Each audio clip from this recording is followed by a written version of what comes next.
अस्सलामुअलैकुम वरहमतुल्लाहि ताला वबरकातुहू। प्यारे दोस्तों, जैसा कि आपको मालूम है कि हमारे सामने ये क़ुरबानी का महीना है, तो इसके मुताल्लिक़ कुछ जानकारी लेकर आए हैं। इससे पहले अर्ज़ ये है कि अगर आप हमारे चैनल में पहली बार आए हैं तो चैनल को सब्सक्राइब कर लें, और अगर आपको ये वीडियो अच्छी लगे तो आप वीडियो को लाइक, शेयर और अपने दोस्तों अहबाब तक ज़रूर पहुँचाएँ। तो मसला ये है कि क़ुरबानी गनी पर वाजिब है। क़ुरबानी गनी पर वाजिब है, और गनी वो है जो 7.5 तोला सोना या 52.5 तोला चांदी का मालिक हो, या 52.5 तोला चांदी की कीमत के बराबर किसी चीज़ का मालिक हो, हाजत असलिया के अलावा, तो वो गनी है, इस पर क़ुरबानी वाजिब है। ठीक है, यानी क़ुरबानी किस पर वाजिब है? गनी पर वाजिब है। और गनी कौन लोग हैं? जो 7.5 तोला सोना या 52.5 तोला चांदी का मालिक हो, या 52.5 तोला चांदी की कीमत के बराबर किसी चीज़ का मालिक हो, हाजत असलिया के अलावा, तो वो इंसान गनी है, इस पर क़ुरबानी वाजिब है। अगर क़ुरबानी नहीं करेंगे तो फिर वो गुनहगार होंगे।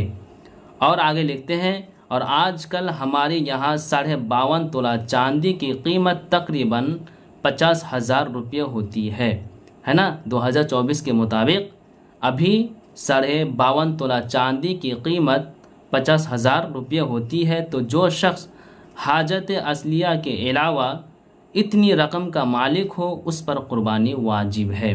हाजत असलिया के अलावा यानी जो आपकी ज़रूरत सामान है, इन तमाम सामान को ख़रीदने के बाद अगर आप 50,000 का मालिक है तो फिर आप गनी हैं, आप पर क़ुरबानी वाजिब है। अगर आप क़ुरबानी नहीं अदा करेंगे तो फिर आप गुनहगार होंगे।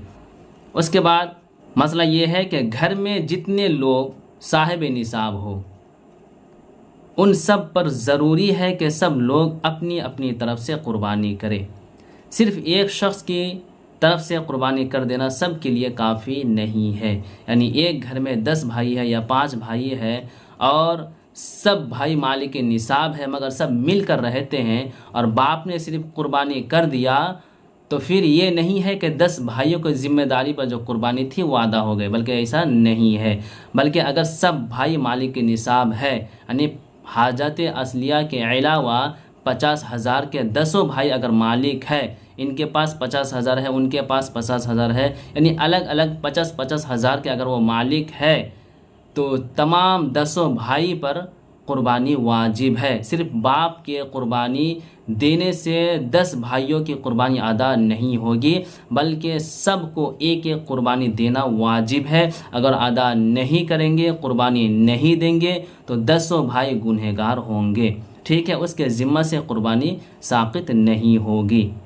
उसके बाद आगे लिखते हैं, अगर किसी पर क़ुरबानी वाजिब है और उसने क़ुरबानी नहीं की तो वो गुनहगार होगा। उस पर लाजिम है कि अय्याम क़ुरबानी में क़ुरबानी कराए, और अगर अय्याम क़ुरबानी गुज़र जाए और अपने नाम से क़ुरबानी नहीं की तो एक बकरा या उसकी कीमत सदका करे। यानी कोई इंसान मालिक निसाब है और उसने क़ुरबानी नहीं की, क़ुरबानी नहीं दिया, और उस इंसान पर यह ज़रूरी है कि क़ुरबानी के दिनों में, है ना, क़ुरबानी के दिनों में वो क़ुरबानी के जानवर ख़रीद कर क़ुरबानी अदा करे, और अगर क़ुरबानी का दिन गुज़र जाए तो उस पर यह ज़रूरी है कि वो एक बकरा सदका करे, या बकरा की जो कीमत है वो सदका करे, तब उसके ज़िम्मा से ये क़ुरबानी साक़ित होगी। और आगे लिखते हैं, अगर किसी पर इतना कर्ज़ है कि अगर वो कर्ज़ की रकम घटाए तो मालिक निसाब नहीं रह जाता है, तो उस पर क़ुरबानी वाजिब नहीं है। अगर कर्ज़ की रकम घटाने के बाद भी वो मालिक निसाब है तो क़ुरबानी वाजिब है। मतलब ये है कि अगर किसी शख्स पर इतना कर्ज़ है कि अगर वो उस कर्ज़ को उस माल से अगर अलग करे तो वो मालिक निसाब से हट जाता है, यानी मालिक निसाब नहीं रहता, तो उस शख्स पर क़ुरबानी वाजिब नहीं होती।